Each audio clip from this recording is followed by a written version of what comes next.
Quanto mais caro eu cobrava os meus projetos, mais fácil estava sendo trabalhar com os meus clientes. E quem não trabalha ainda com alto padrão pensa que é o contrário. Quem não trabalha ainda com alto padrão pensa que é o contrário. O cliente que vai cobrar, que vai aceitar um projeto com grandes honorários, esse é um cliente que vai exigir bastante da tua energia. Não é verdade. Ele não exige da tua energia. Ele exige uma arquitetura bela, diferenciada, exclusiva. Seja bem-vindo ao podcast Estratégia Arquitetura. Aqui nesse podcast eu vou te mostrar onde deve estar o teu foco. Porque o cliente deseja e paga mais por uma arquitetura autoral. Então, o tema da aula de hoje é como quebrar a barreira dos baixos preços na arquitetura. Essa barreira eu achava que era uma questão do cliente. Eu achava antigamente que essa era uma questão do cliente. Entendeu? Eu tinha que convencer o cliente a pagar mais. Eu achava isso. E com o tempo eu descobri que não, né? Então é sobre isso que a gente vai estar decorrendo toda essa aula aqui. Como é que, no fim das contas, a gente vai quebrar essa barreira de baixos preços na arquitetura? Basicamente, a resposta está em uma palavra que é muito simples de entender. Eu vou falar aqui para vocês e vocês vão entender ela, mas ela é difícil de executar. Para a gente conseguir quebrar essa barreira, a gente vai ter que usar um conceito que é muito simples de entender, mas é difícil de executar. E são conceitos de marketing. Então, toda essa aula a gente vai estar trazendo esses conceitos. É o conceito de posicionamento. Posicionamento é uma espécie de um lugar que a tua marca ocupa na cabeça do teu potencial cliente. Então, da mesma maneira que a Ferrari ocupa um lugar especial, a Ferrari só é Ferrari porque existe o carro popular. E a arquitetura de alto padrão seria a Ferrari da arquitetura, né? As Ferraris da arquitetura. E fazer essa arquitetura de alto padrão não é tão difícil. O mais difícil é a gente conseguir ser disciplinado na nossa estratégia de posicionamento. As pessoas estão muito questionando, né? Leonardo, como é que eu faço para atrair mais clientes? Leonardo, eu quero captar mais clientes. Leonardo, eu quero ter um escritório, quero ganhar dinheiro com arquitetura. E o escritório vai me dar isso. Leonardo, eu quero um escritório que seja sustentável financeiramente. Leonardo, eu quero entender melhor sobre estratégias para o meu escritório. Que tipo de estratégias eu tenho que estar adotando no meu escritório? E, Leonardo, eu preciso ter uma visão de mercado. Então, olha só, estratégia e visão. E tem um escritório lucrativo, sustentavelmente, né? O que é sustentavelmente? Que ele consegue entrar num fluxo, né? Então, não é uma vez só, né? Não pegou um projeto que fez sentido, que foi lucrativo, mas sim é um processo, uma série de projetos. É essa barreira que a gente precisa quebrar no nosso escritório.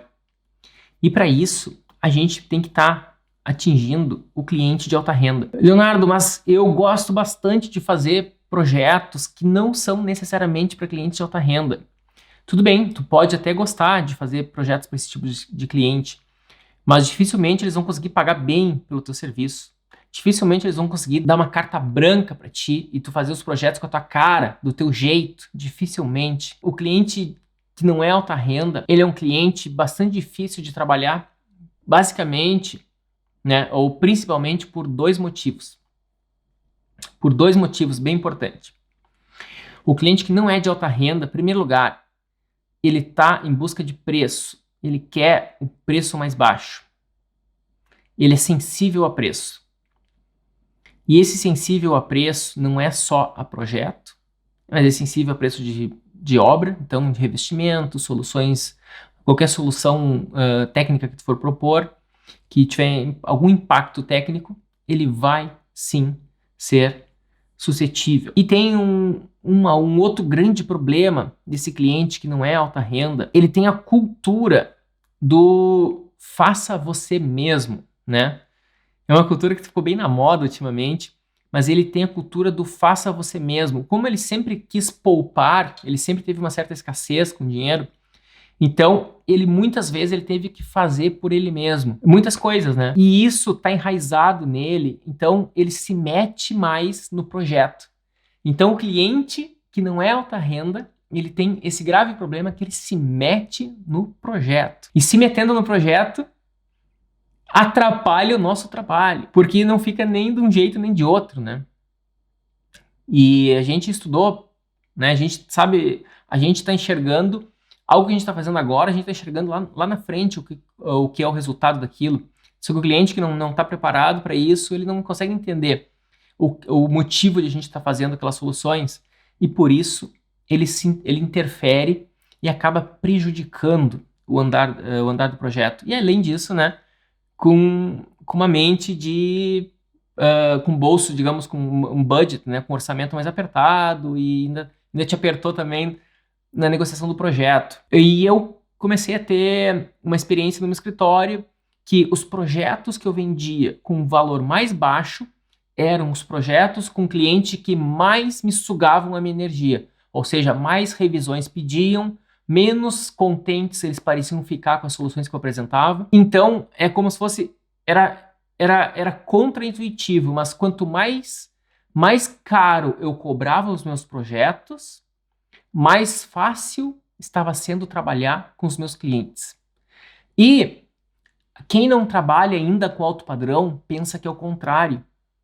Quem não trabalha ainda com alto padrão pensa que é o contrário. O cliente que vai cobrar, que vai aceitar um projeto com grandes honorários, esse é um cliente que vai exigir bastante da tua energia. Não é verdade. Ele não exige da tua energia. Ele exige uma arquitetura bela, diferenciada, exclusiva.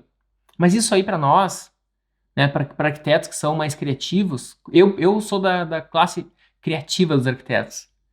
Isso aí para mim é diversão, né? É passatempo. Então a gente deixar o projeto mais bonito é a parte mais legal do projeto, é o creme de la creme, né? É a parte mais bacana de todo o processo. E com o tempo eu acabei direcionando o meu escritório para fazer projetos de maior impacto. Então projetos que são mais expressivos. E esses tipos de projetos, eles são muito mais divertidos de serem feitos. Esse tipo de projetos são muito mais divertidos de serem feitos. Por ser mais divertidos e o cliente gostar do processo também, ele quer ver uma criação, ele quer ver a tua criação, acaba sendo muito mais simples de serem feitos. E a gente consegue finalizar todos esses projetos de uma maneira mais suave, porque como ele não se mete tanto no projeto, a gente tem mais controle sobre o projeto e a gente consegue fazer tudo o que a gente quer. E a gente dá tempo para detalhar bem, dá tempo para ficar pensando em detalhes, em minúcias do projeto, e tudo isso vai enriquecer a obra final. Tudo isso graças ao cliente de alto padrão. Leonardo, muito bom, beleza, né? Já estou querendo esses clientes. E como é que eu consigo, né? Onde é que eles estão? Onde eles vivem? E como que eu conquisto esses clientes? Tu vai conquistar esses clientes, tu vai ter que rever o teu posicionamento. É necessário tu te reposicionar. Exatamente como a Ferrari, ela tem uma outra marca. Na verdade é o contrário, né? A Fiat.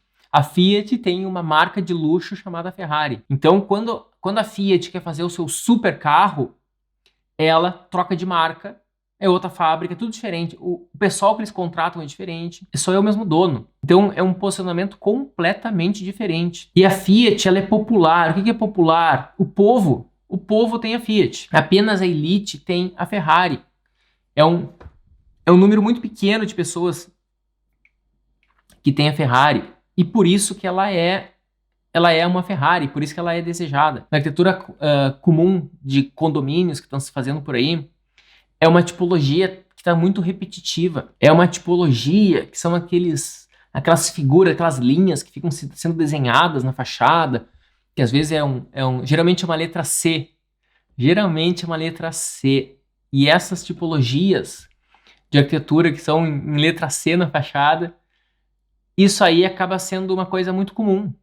E um cliente alto padrão, ele não curte isso. Ele sabe que isso aí todo mundo tem. E o cliente alto padrão, ele quer exclusividade. Ele não quer o senso comum.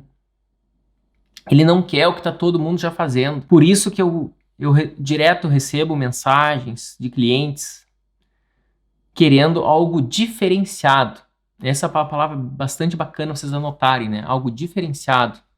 E esse algo diferenciado já cai no exclusivo. Naturalmente, né? Por ser diferenciado, ele é diferente do resto. Então ele acaba sendo exclusivo. E por que as pessoas querem algo exclusivo? Principalmente o consumidor de alta renda, principalmente o consumidor de alto padrão. Ele quer algo exclusivo porque depois que tu vence as barreiras, quem conhece a pirâmide de Maslow, né?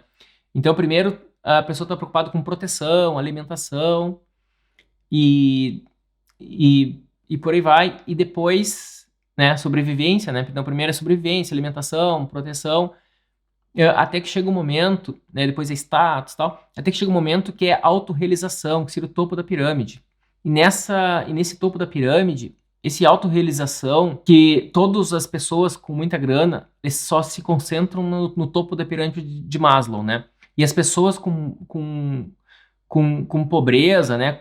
Quanto maior a pobreza, mais o sonho delas é o que está na base da pirâmide. Então, às vezes, o sonho delas é só ter um teto. Às vezes o sonho delas, né, que é o sem teto, o sonho é ter um teto.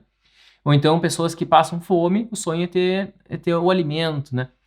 Então, a pirâmide de Maslow, basicamente, ela fala das necessidades humanas. E as pessoas, quando elas estão já com a necessidade de autorrealização, essa autorrealização, elas começam a olhar para dentro e elas começam a se enxergar diferente das demais.